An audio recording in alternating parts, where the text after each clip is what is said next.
Hey everyone, it's Naomi Wolf of Daily Clout and Outspoken.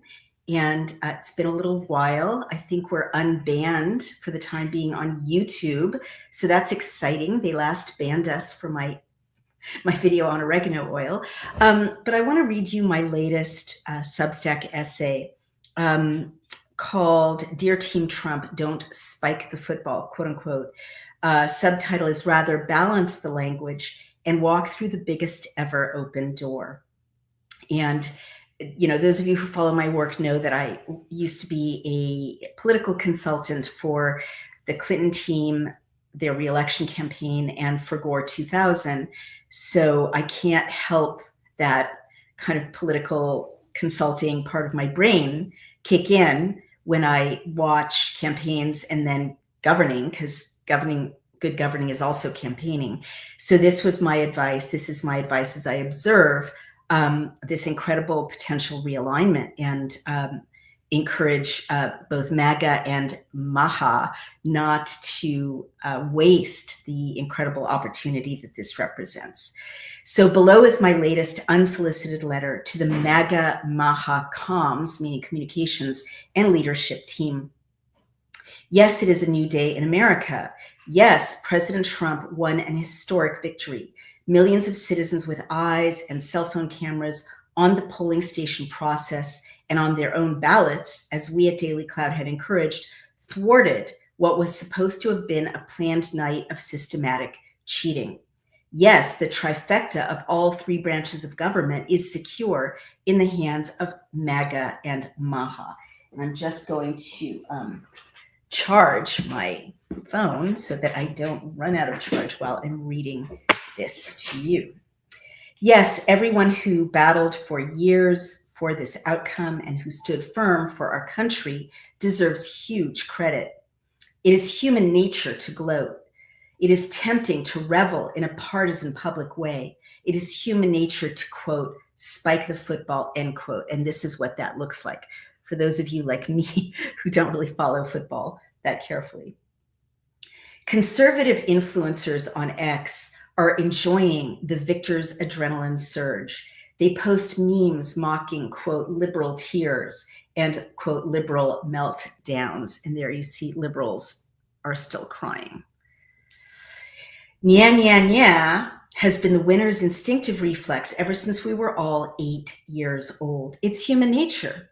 And yet, this heavy-handed partisan response to a major victory carries a risk that this amazing realignment, MAGA and MAHA, will squander the greatest political opportunity of our lifetimes.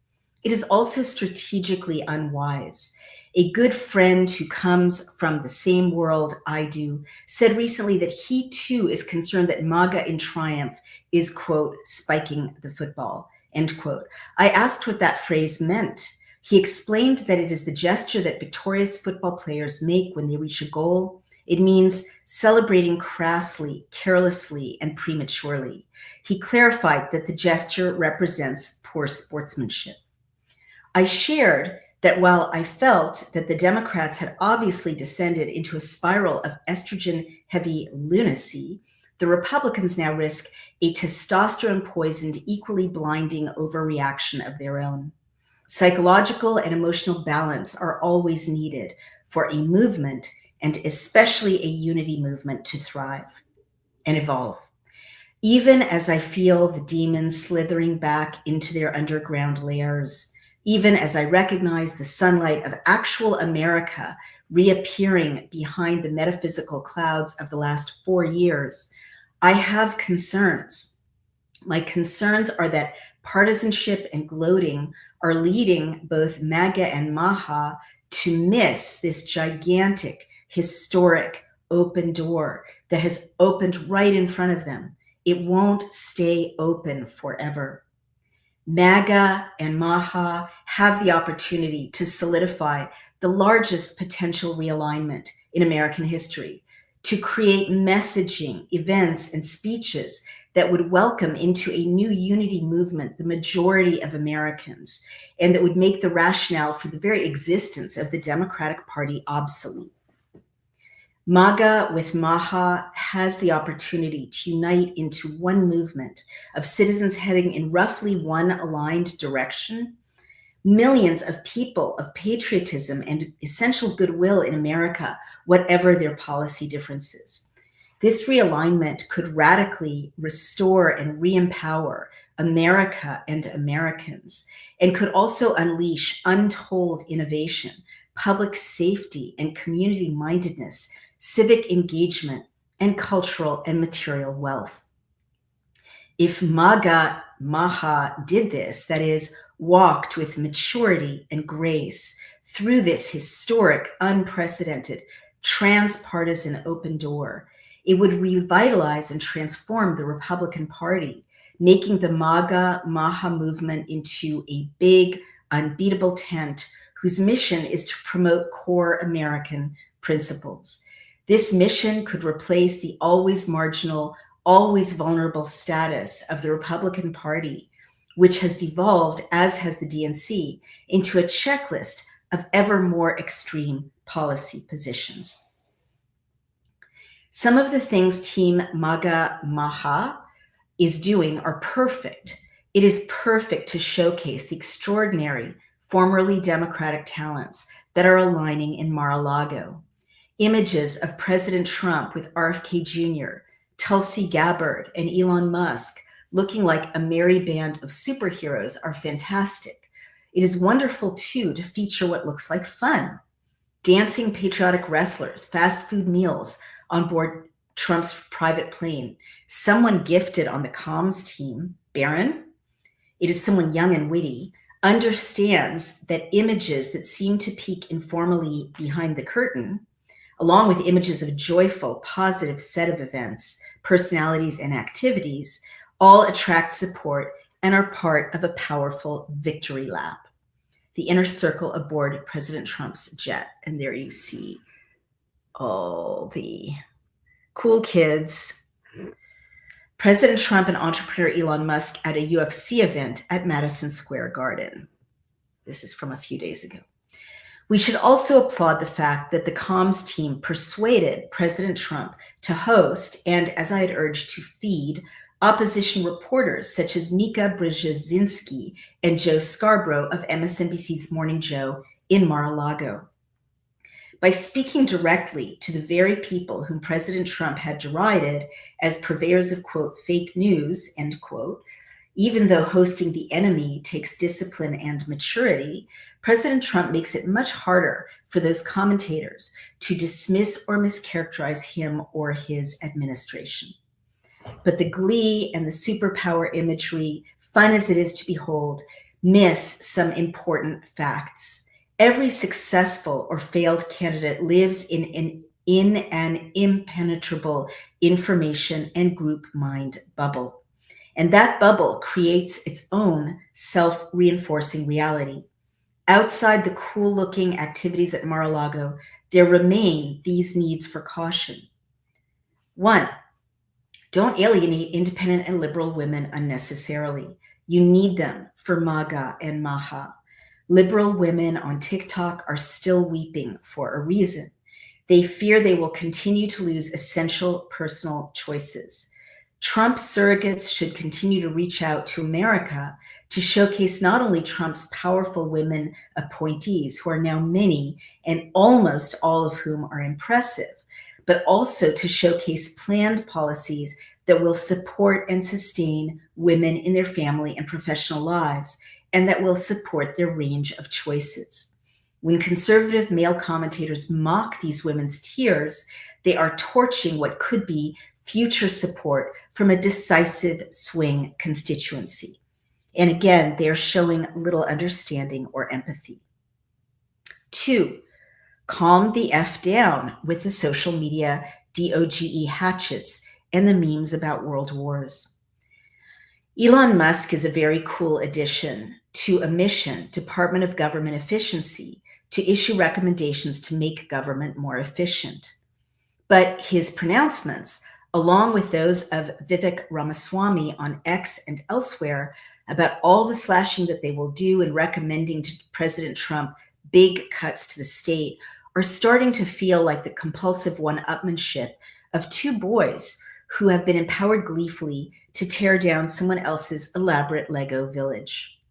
This danger is where the bubble effect comes in. It may be a lot of fun in Mar-a-Lago to say to a tight, victory-drunk group late at night, hey, let's destroy whole government departments, and then to make the equivalent of a list on a napkin. But the stream of giddy, superficial pronouncements on social media about what is under the chopping block, and all of this from people who are not yet successfully inaugurated and have not yet met any of the humans on the teams whose lives they are racing to upend, feels to me scattershot, unstrategic, and immature. Indeed, without mission statements issued alongside of them, a lot of the pronouncements coming out of Mar-a-Lago right now, as exciting as they can be, feel scattershot and will be easy for citizens to overlook in the media melee. Ironically, the DOGE pronouncements on socials feel like the same kind of playing with human lives by out-of-touch, privileged elites that rightly lost the Democrats the country.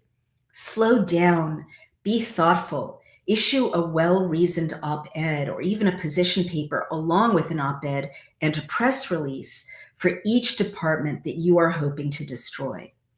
Issue a detailed policy for dealing with the lives and mortgages of these millions of people, many of whom simply tried to serve their country as workers who will be let go, and be adult about it. People are already scared of an autocratic administration. Get some buy-in from the people whose reality you are about entirely to alter. Get some buy-in from the press. It is good to come into power wielding a Visigothic axe in some respects, and I recognize the strategic value of shock and even of brutality. But it is also good in other ways to show humanity and empathy and awareness that these people about to be put in Team Trump crosshairs are real people, many of whom live paycheck to paycheck, even as government workers, many of whom voted for you, many of whom tried and try to this day to do their best, even in the Department of Education or in other targeted agencies, whose lives and families' livelihoods are about to be upended. 3, write and publish your mission statements. I said this above, and being a trained media commentator and media consultant, I am repeating it because repetition is important. Write the op-eds. There is an incredibly laborious and counterproductive media strategy, it seems to me, in play out of Mar-a-Lago or out of the campaign or transition offices. President Trump himself or RFK Jr. or Vice President Vance are sent out live to make the case for this or that upcoming policy approach. This is better than not appearing and not taking questions, but it is an incomplete and ultimately burnout ensuring strategy. It is exhausting physically to go out and give interviews for various policy approaches, for one thing. No human being can sustain the physical effort, along with the unremitting effort of surviving or directing a transition effectively day after day. But also, respectfully, all 3 of these principles are less effective in person only than they would be in person and with some good, well-placed print op-eds. President Trump, though he is getting better and good video editing is helping, is far too discursive to make a sustained policy argument in a verbal-only format that can stick. Vice President Vance is incredibly effective verbally, but he is so occupied with shooting down verbal opposition that he's not being used to present a strong set of mission statements. And RFK Jr., whom I respect and admire, is so deeply knowledgeable about his subject matter that he can deliver a doctoral thesis verbally when a short, tight mission statement supported by op-eds would be much more effective in communicating a specific direction and rationale. For reasons I can't understand, the comms teams are not making use of the actual op-ed pages of legacy media. These still represent the most powerful real estate in media. Are you making a list in Mar-a-Lago of DoD officials for possible courts martial? That is a pretty explosive trial balloon to float on socials or to leak to the networks. Now be disciplined and send the New York Times a well-written, well-reasoned, 1,000-word op-ed showing why that is de minimis according to our own legal system, rather than being an insanely composited enemies list drawn up to possibly lethal effect by vengeful Neanderthals with no respect for our Constitution and rule of law. Are you opposing President Biden's deranged okay of missile strikes by Ukraine against Russia? Thank God, right? President Trump popped up on video in my feed last week to say in language that a third grader can follow that he will, quote, stop World War III, end quote. That is very nice, but only minimally persuasive. How? How will he do that? And this format still gives me the impression of a world in warring states of chaos. Now be disciplined, be grown-ups. Send The Economist and The Washington Post and The Financial Times a series of well-reasoned op-eds in language that third graders, but also diplomats and international affairs experts can all understand. And yes, that voice is possible to achieve. President Reagan achieved it. About why President Trump's foreign policy approach is more likely to stabilize the region and to bring about lasting peace than is this last-minute Biden-esque escalation. 4, see how I'm structuring my talk, because I'm a trained media communicator. 4, lastly, where is the overall mission statement for MAGA/MAHA at all? I see a flurry of activity coming out of Mar-a-Lago, and it is exciting for sure to the base of each group. But where is the mission statement appeal to all Americans, the explanation of core values and goals? These too should be appearing in speeches and on op-ed pages. I know that now MAGA/MAHA can go around legacy media by simply popping up on socials or on independent podcasts, and that is exciting. But much as I value the new media, and Daily Clout is an example of it, it is not always the right platform for the mission statement essays or the calm, well-reasoned fireside chats that ultimately solidify the support and goodwill of all of America and that the American people deserve. Podcaster Joe Rogan is great for that spontaneous 3-hour interview, but this is not the format provided by an op-ed or published speech that can explain the point of MAGA/MAHA to undecideds or to the defeated. X is awesome for posting zingy memes or stream of consciousness aperçu.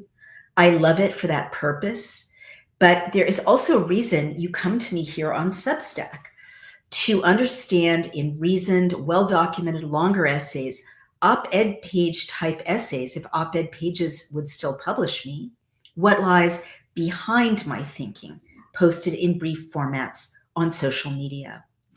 You come here not to be punched in the gut or seduced by a slogan, but to be reasoned to and reasoned with, to be persuaded the old-fashioned way.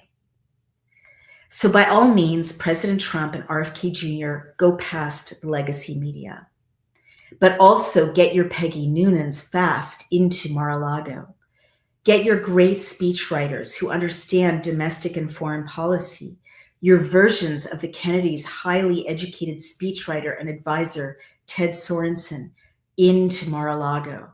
Have these folks publish the op-eds and essays that are serious, explaining the reasoning and sound policy behind what can now seem like Sesame Street type cartoonish pop-ups of favorite insiders dropping what may appear at first to be potentially lethal or economically devastating or militarily rash bombshells in brief clips on social media or in leaked explosive headlines on the networks.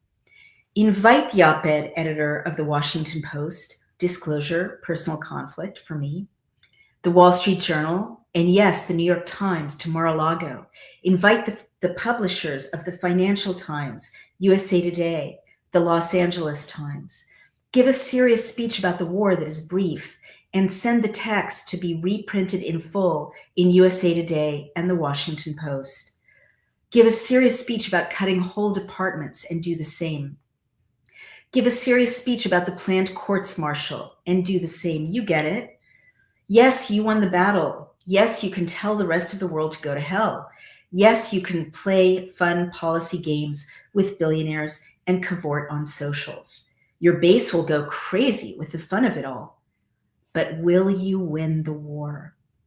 If you don't send out grown-up mission statements and speeches to serious people and places, even to the people and places that you hate, as well as wielding swinging Visigothic hatchets on social media, you risk winning the battle, but losing the war. And you risk losing the peace. And this is Ted Kennedy with his speechwriter and I believe also policy advisor Ted Sorensen. And here is President Ronald Reagan with his speechwriter, the brilliant wordsmith Peggy Noonan.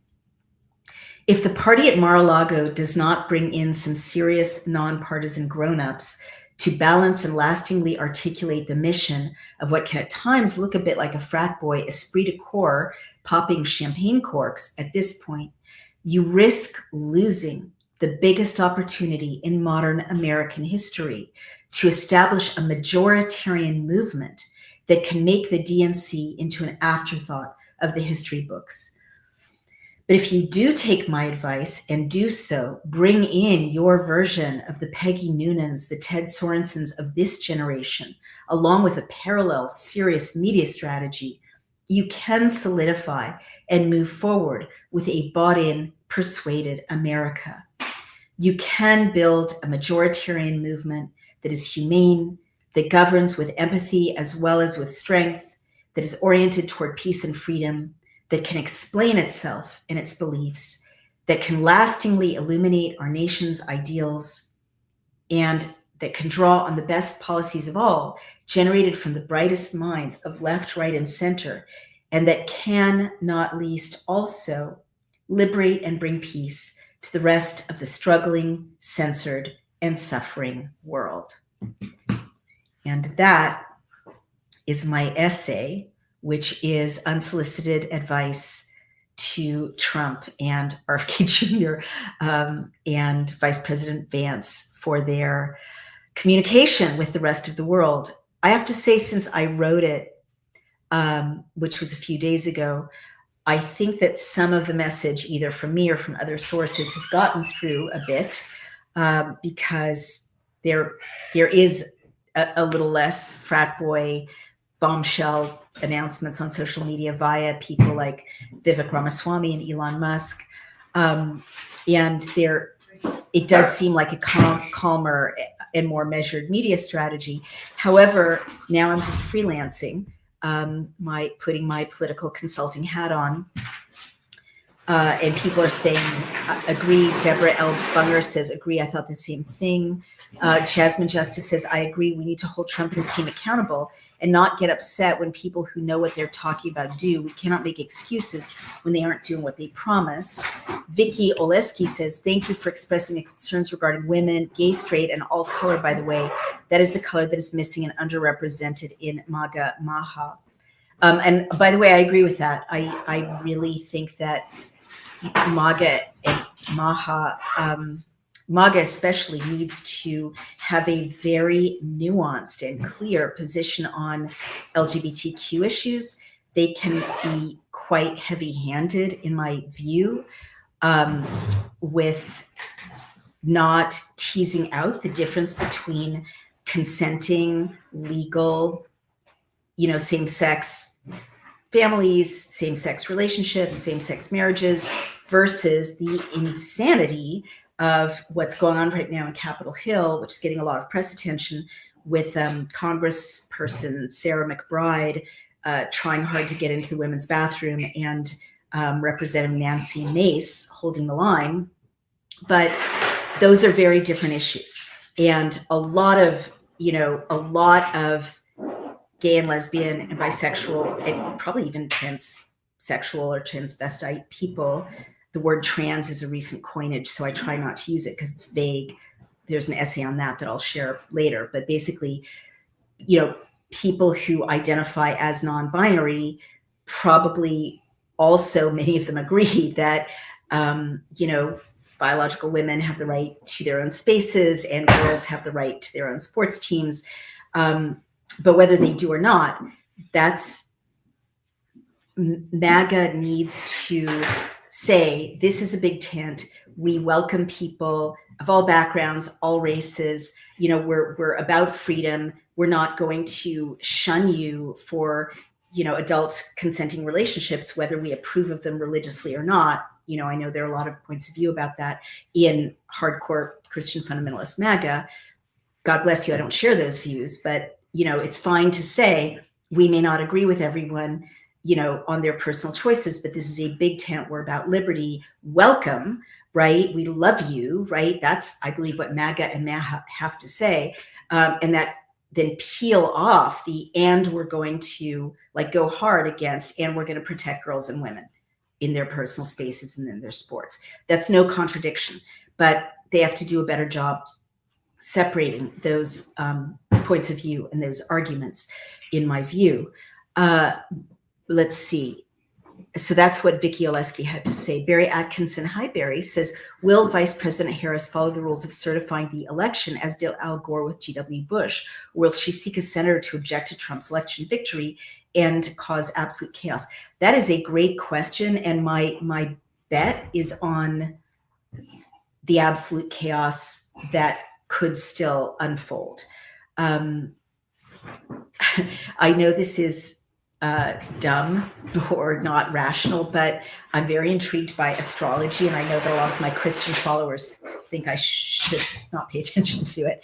And I recognize that people have ambiguous feelings about it, but Vedic astrology is a science that is very ancient. It's much more complex than Western astrology. And Vedic astrologers foresee problems with the inauguration that are going to last until March. So I don't know if that's true or not. Obviously, it's Vedic astrology. It's not, rocket science, whichever of those is more effective. But my gut also as a political analyst is that the defeated Soros ranks want to create delay and consternation and havoc and find a way to not have a normal inauguration. Also, the enemies of our country, who, as you know, I think are very much influencing both sides at this point, right? But clearly more the Democrats, want to cause havoc and just upend our peaceful democratic traditions, even if it's temporary, right? Like just upend the inaugural balls, just drag us into chaos culturally, because that undermines our ability to carry on as a strong republic, which is a lot of it's cultural, right, in our traditions. So I do expect more havoc. However, I do think that President Trump is doing something very smart, which is he is signaling a lot of, I talked about the Visigothic hatchet. He's signaling that there will be consequences if people mess with the election, for instance. And I think that's why we didn't have the planned cheating that I saw, ready to go on election day, because he was widely sending out the message that if he gets in, people are going to go to jail, or that either way, people are going to go to jail if they tamper with the election. So I think some of the things he's done are a show of force, like the DOD list of traitors, for courts martial. And I'm just reminding you, treason is a capital offense. People can face, electrocution and firing squads for treason. So that's not a trivial thing he did. I actually really approve of it, and but it needs explanation, right? It's not craziness. It's actually what our legal system calls for traitors, a trial, courts martial. It's a very serious offense. But I think that by signaling, and I'm not calling for violence, no one take my words out of context, but by signaling that there could be real consequences, investigations, Justice Department action, arrests, and so on for people who do wrong in this interim period, he is probably deterring a lot of havoc that I expected to see by now. Like by now, I expected to see riots in cities. I expected to see Tren de Agua activated. I expected to see, cyber attacks. And, the other shoe hasn't dropped yet. We're still a good 2 months, at least a little less than 2 months out of a successful inaugural.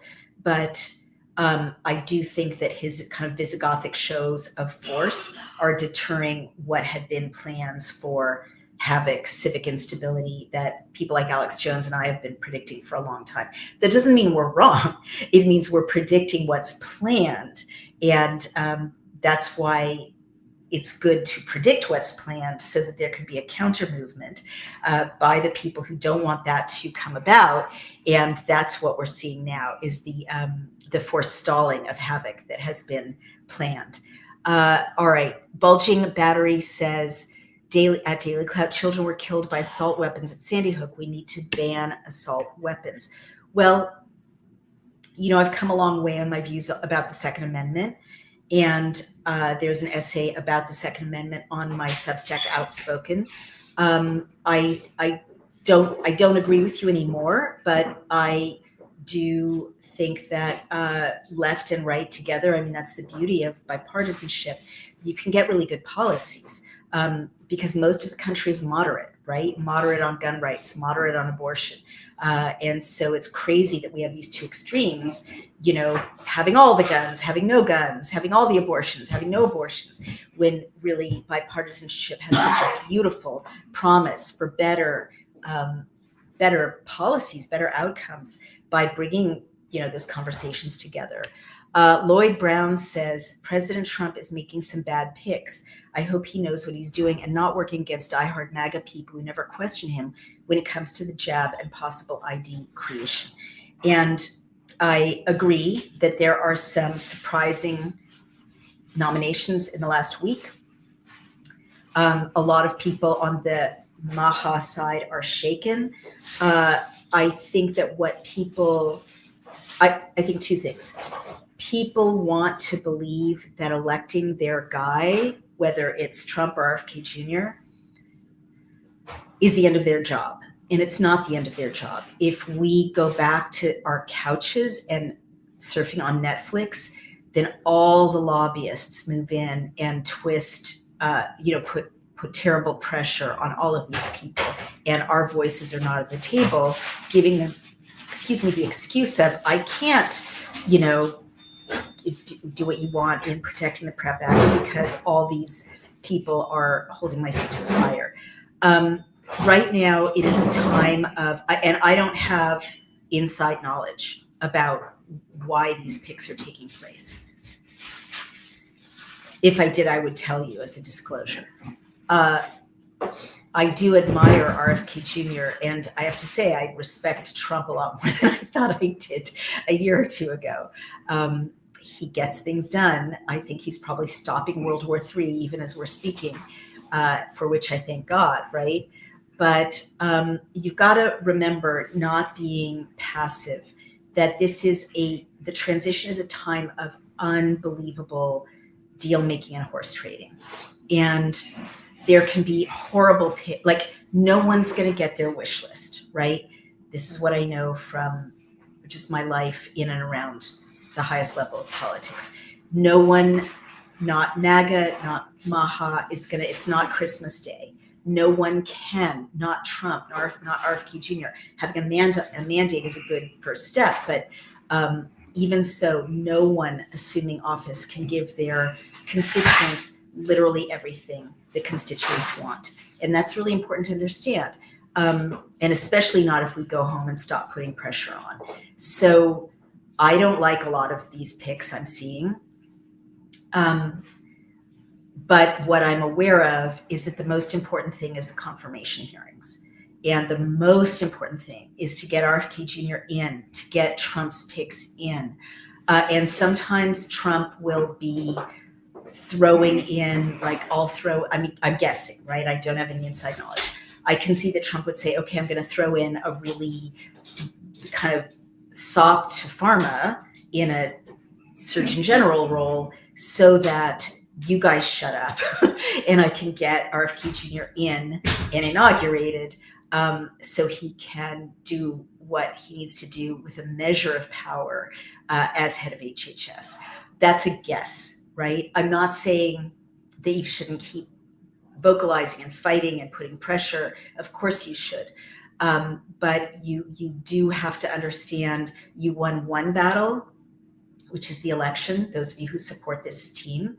And if you didn't support this team, I'm just sharing why a lot of people did. And in my essay that I just read is to solidify the support of those who don't support this team, right, for next time, and also for the good of the country. But this is not a time to relax or expect Christmas Day that you unwrap your presents. It's a time to get ready for the next battle, which is the confirmation hearings, and to mobilize so much grassroots support that President Trump gets his picks without having to do horse trading. All right. I hope that's clear.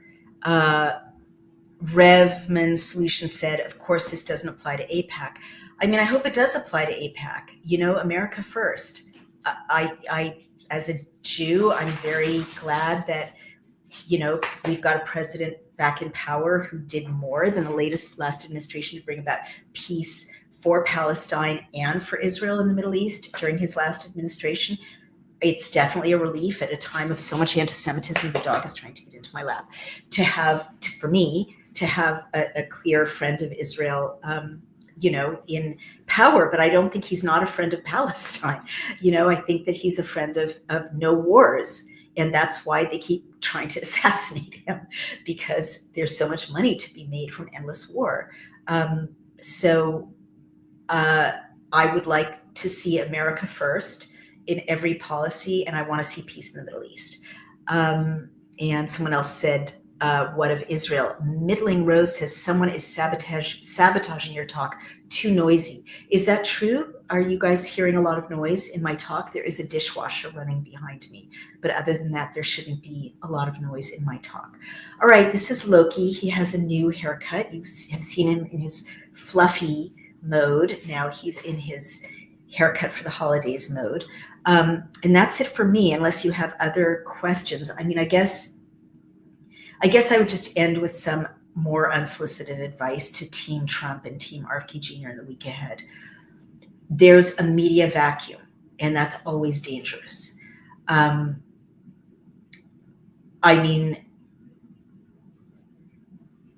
There's the stream of news is about Trump's picks, and that's thank you. Elspeth Young Heron says, my talk is adorable. He really is. He won't let me do podcasts without sitting on my lap, which I appreciate. The news stream is about Trump's picks. That's normal. But what that means is that in the absence of other forward, assertive media storytelling from both Trump's camp and RFK Jr.'s camp, it means that there's a wide open target on each of these nominees by the legacy media, that legacy media can pick apart every one of these nominees and undermine President Trump and his selections in time for the hearings. And that is unwise. And I think there's especially a media vacuum, well, from both camps, right? So what I would love to see is a less reactive approach to media. I'd like to see each team say, okay, this week it's going to be agriculture. This week it's going to be about everything RFK Jr. did to clean up the Hudson River. This week it's going to be about, listening to moms across America. That's a great headline, Moms Across America. And bipartisan town halls, listening to parents. What are they worried about? What's on their minds? Parents are freaking out in this country. And that's a big reason MAHA joined MAGA, is the parent vote. Everyone's upset, and it's going to be a bunch of different things. It's going to be school meals. It's going to be propaganda in classrooms. It's going to be, why aren't kids reading at 5th grade levels anymore or doing math, But people have to that would be a great week. Even though education policy is decided locally, it's great to show the principals listening. It could be a week on what is Trump's foreign policy going to look like, right? But we're not seeing any of that. We're just seeing it's like badminton. They lob it back, they lob it back, they lob it back, they lob it back, but they never get ahead of it respectfully. And the reason I keep stressing this is, and let me just talk about myself. I've been canceled multiple times at the highest levels, at the 3 times now, at a national and international level, I've been canceled. But guess what? I'm still here with 25 million impressions a month just on X alone. Why am I still here? Why can't they cancel me? They can't cancel me because I know how to do media strategy. And what that means is, as they're canceling me from one direction, I'm putting out positive messages, positive information, things you need to know, ways to keep your family healthy, important debates, important analysis in another direction. And that bulletproofs me, right, to some extent. I mean, I may not have all of the platforms back that I had before I was most recently globally canceled, but I have a whole bunch of new platforms, and I'm going around to the old platforms. And that wouldn't have happened, right? Imagine if in 2021 or 2019 or 2000, the 3 times I was, nationally or internationally canceled, all I had done was say, no, I'm not crazy. No, I'm not crazy. No, I'm not crazy. I'm not a conspiracy theorist. I'm not a conspiracy theorist. Over and over and over again, you wouldn't know me except in the have you stopped beating your wife kind of, no, I don't beat my wife kind of question, right? But you know me in a bunch of other ways, and those of you who've always followed me never lost faith in me, or I hope not for very long, because I kept my eyes on the prize, right? I kept not turning left or right. I mean, not responding unnecessarily to the criticism, except to correct it if it was factually wrong, everywhere I could, but to keep going forward with positive, important information.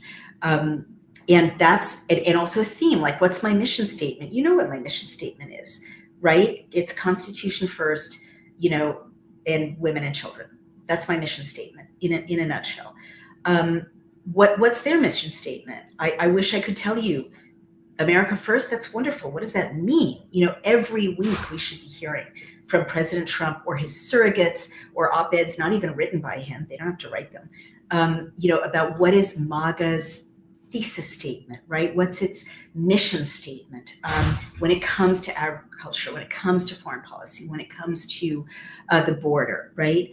More than what are we going to do about it? What do we believe? That's what.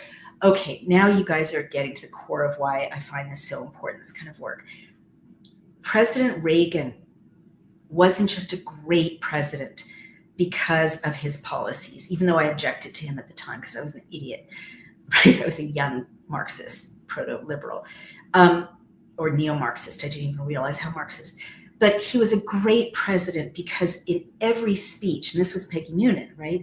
But it was President Reagan also, knowing how smart that was as an actor, right? Understanding the emotion behind the script, right? In every speech, they explained why it mattered. It wasn't just a policy to make peace with the post-Soviet Union, right? With Gorbachev, or leading up to the end of the Soviet Union. It was beautiful speeches explaining what America was in Reagan's vision. Which aligned with what a lot of people felt like America was, and then how that flowed into foreign policy related to Reagan over and over and over again. And by the way, that's what you always get with me. Look at my essays, right? You may agree with me or not agree with me about the conclusions I reach about abortion or gun rights or any of it, but I always share my thesis statement. I always share my mission statement. What's the core value that's driving me? I always let you know what it is, and then I show you how, in my view, it plays out in this or that policy or decision or conclusion or insight, okay? People crave that, and we all need that. That's leadership, right? And America is based on that. Otherwise, if we don't have that thesis statement that we stand for, the Constitution, freedom, and the rule of law, what are we? And then we can extend that to unity, right? In those values, what are we? We're just a parking lot with a lot of natural resources, right? And by the way, that's why Steve Bannon appeals way across political lines. And that's why he and I kind of understood each other, even if we totally don't agree with each other, at a core basis, because he's always explaining the mission statement, the core values, and reminding us what our core values are as a nation and as a people, because around the world, people want freedom and human rights and dignity and agency, as he puts it, right? So RFK Jr. and Trump and their comms teams, hopefully for both comms teams that are very tried and tested in this space. You can't be amateurs in this space. If RFK Jr. and Trump think it's been difficult, it's only going to start being difficult in, now leading up into the inauguration and then into the confirmation hearings. I mean, the worst is going to be brought out, unbelievable opposition research. I'm sure, I'm just guessing. I have no inside knowledge. So you can't have amateurs. You can't have people who have not already been PR experts in confirmation hearings. You've got to have people with relationships. I'm so sorry. Dog, you have to get off my lap for a minute. I'm so sorry, guys. I didn't turn off my phone. You have to have people who know what they're doing, who fought the fight, who have the relationships with the press, and who know how to write a beautiful speech, who know how to write a beautiful op-ed, who know how to explain, these very important things to the American people, and who know how to send out these positive stories, positive messages, positive images. It's not a hiatus. I know they're very busy with the transition, but if you have a positive communications strategy between now and the inauguration, you solidify grassroots constituent support so that people are calling their senators during the confirmation hearings and saying, get Tulsi Gabbard in, get RFK Jr. in. I want these people to serve the president, and that building up those powerful media stories makes people unassailable, right? And again, I don't mean to keep kind of saying, look at me, right? Because I've been through a lot, and my Wikipedia page is still ridiculous. But I guess I'm just trying to say, with enough positive storytelling, they cannot kill you in the media. They can't do it. So I'm a big believer in it, and also in the wisdom of the American people, that if you make a reasoned, healthy appeal to their core values, they will align with you, whether they think they like you right now or not. All right, I need to sign off. This is Loki with his beautiful haircut. Loki, say goodbye to everyone. Look at those eyes. Isn't he so...